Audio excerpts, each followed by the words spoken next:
Hey everybody, welcome back to the channel. Aladdin's Castle here, and we're going to continue the series on the top 3 cards from Reign of Jafar that helps out a certain deck or archetype. Joining with me today is Ed, aka Ed Labubu, who's going to be talking about Purple Steel. How's it going, Ed? Going pretty good. Awesome. Well, welcome to the channel. First time here. I'm really excited to hear your perspective on the Purple Steel deck that's been dominating, I think, a lot of set champs recently. I know you've been playing a lot of blue-red, but what made you want to play Purple Steel this set? Well, after they hit Hiram, I thought about playing red-blue because it's still a really good deck, but it just takes a lot more effort than other decks to do like their unfair things. Sure.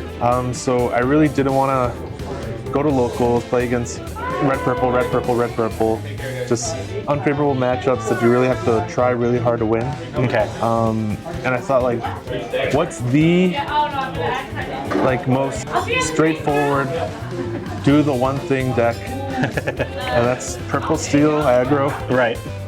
So just gain lore and draw cards. Yeah, just turn everything sideways. They kill your thing, you draw a card for it, you do it again, and you get to 20. Sounds like my kind of deck. That's pretty much how it plays, right? Because some people are new to this game or just joining recently. How would you explain your gameplay basically for Purple Steel for those who are trying to pick up the deck for next set? Yeah, there's a couple of different ways to go about it.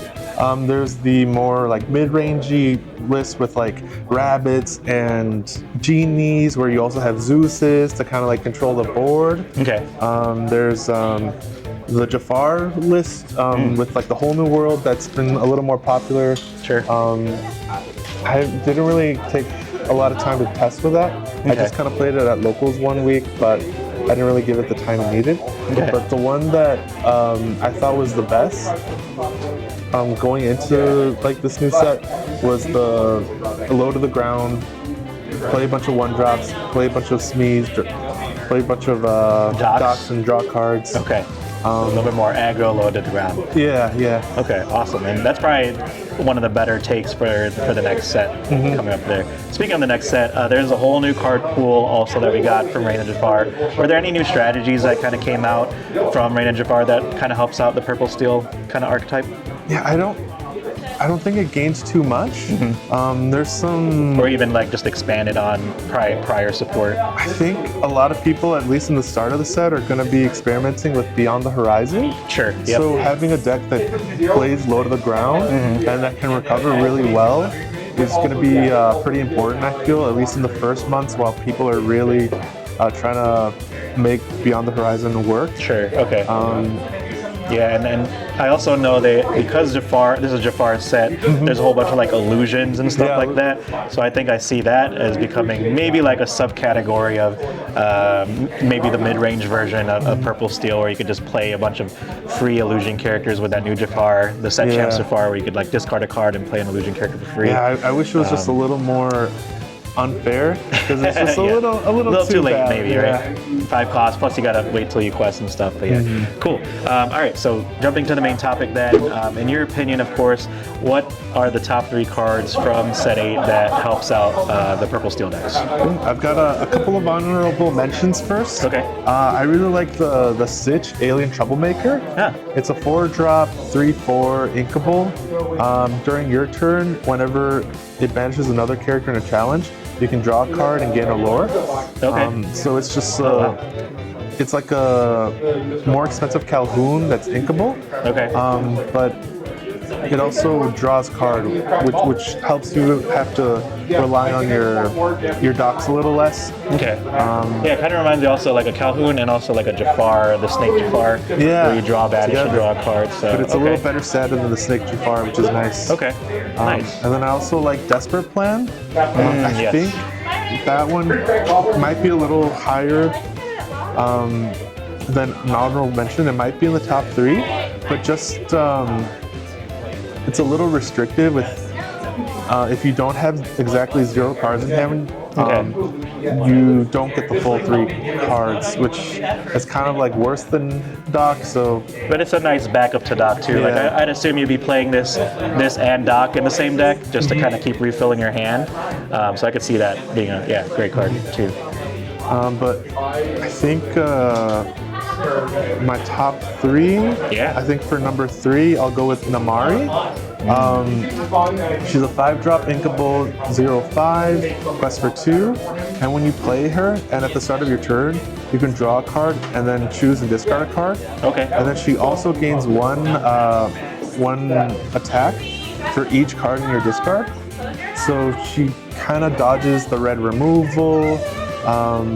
She kind of helps you fix your hand. Okay. So if you do like clog up on docks, which if you watch the Lords of Lore stream, you know I like to have 4 docks in hand. Oh my gosh. You can kind of filter those out for usable cards. Right. And it does get banished by Zeus, but red removal pretty much won't be able to touch it, so you'll at least get another cycle out of it if you're playing like red purple unless they be prepared. Yeah, I like that too, your point about Ruby, because Ruby also kind of countered a lot of the steel high cards in the past previous sets. You got cards like Beast and Robin Hood that had the 3 strength, and it was just an easy target for Medusa, easy target for like just, you know, even like a Sapphire Coil. So in the Namaari, dodging even a Sapphire Coil potentially is huge. Yeah. And she could take out like a lot of locations, maybe even one-shot a Mixed-Up Manor. Exactly. And Nice. everything's so low to the ground, by the time you drop her at 5 ink, you might have like 6, 7 cards in the Sure. discard already. Yeah. So it's massive. Yeah, definitely a big body to get rid of. Nice. And then at number 2, I think it's going to be Nathaniel Flint. Okay. 2-drop, 3/3, quest for 2.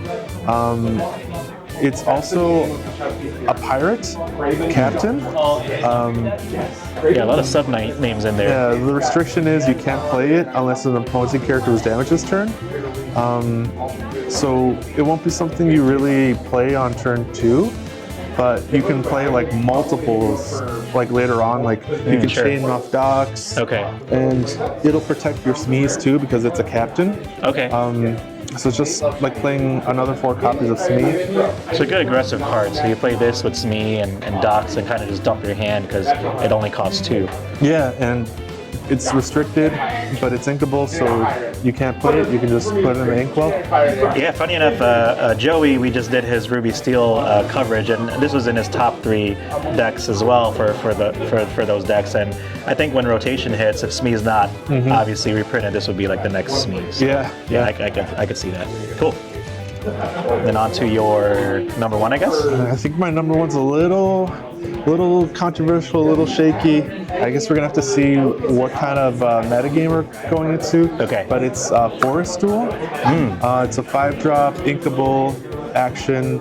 Your characters gain Challenger 2, and when this character is banished in a challenge, return this character to your hand this turn. So it just kind of lets you cash in all of your like Baby Diablos. It pumps up your Calhouns. Yeah. If you do play the Stitch, it helps to trade better. If you play it on a Genie, it helps to trade with another Genie. Okay, yeah, And right. especially with like the Baby Diablos, you draw a card off of them, and then they come back, so you can just play them again. So it just really helps you maximize like the value you get out of your cards that already float. Yeah, especially if you're on the draw, sometimes you want to try to clear your opponent's board to try to catch up, and sometimes you wish you had like multiple crabs at the same time. This is pretty much its own crab where you can kind of buff up all your other characters, trade with the value cards like Diablos and Rabbits, and kind of get a lot of value from that because it's all going back to your hand. Yeah, so Daryl also mentioned this in his blurple list as one of the top 3 cards, simply because of that kind of trade. You get your tempo back, you get all those cards back, and then even for Purple Steel, you'll get like a Cobra back. So now you'll have more cards in your hand to discard to gain 2 lures. So yeah, that makes a lot of sense. That's a good card. I agree. It's not controversial at all. And whoever says that, they don't like Labubus. Those are fake. They're not even real. Look, this is the real one. No, this is a real one. Did I bought you a fake? Let me see. No, stop touching it. Come down. No. Yes. No. Yes. No. Yes. I can't play with you no more. You have fake Labubus. Yeah, there you go. Awesome. Cool. There was a card that I did mention earlier, which was the Jafar Illusionist that I think people might want to try because you could play some of the newer cards or even some of the older cards like Iago, who's got that evasive, huge 4/6 character. There's a new Magic Carpet also that gives your other illusion characters plus strength, I think, something like that. So there's a lot more illusion support. So that might become a thing, or it might be like a tier 2 jank deck, but at least it's something. We love jank decks here anyways, but it's at least something that gives another kind of identity for purple steel decks rather than just the dock build or the mid-range build. Now you got a whole new illusion build as well. And then speaking of illusions too, there's that 1/9 drop card that is a singer card. I did mention this on Daryl's video too, because Jafar Wheel is still probably going to be in the meta.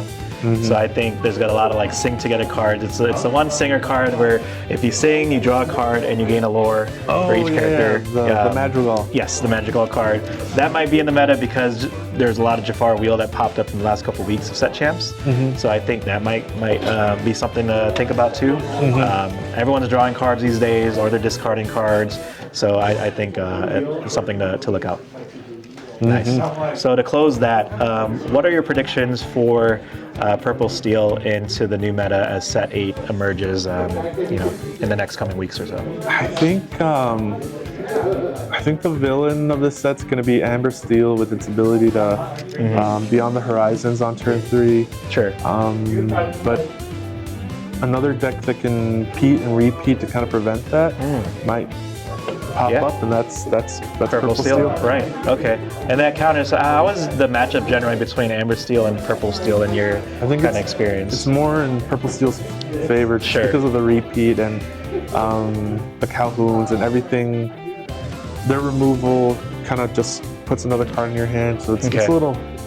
Nice. So I definitely agree. If you guys are looking forward to playing Amber Steel, you might want to watch out for Purple Steel because it seems like it's naturally a good counter, especially with just being able to play Pete's over and over again. So I agree. Awesome. Well, before we end the video, would you like to make any shout-outs? Shout out to the Lords of Lore. Lords of Lore. Shout out to Labubu's. Labubu right here. Shout out to my wife. Izzy, yep. We also did a video on her too as well for Amber Steel. I'm not sure if yours or hers will be out first, but shout outs to both you guys for being amazing couple in the community. Shout out to AC. Shout outs to me. Shout outs to Ed Labubu again, one more time. That's us. And you are a guest streamer once in a while too, so stay tuned for some NRG streams. You might see that already that happened in the past, and we'll probably bring you along too from time to time. But yeah. Thank you again, Ed. We will see you guys in the next video. Shout outs. Make sure you guys buy your Labubus before it's all sold out. That's true. I'll buy them all. See you guys later.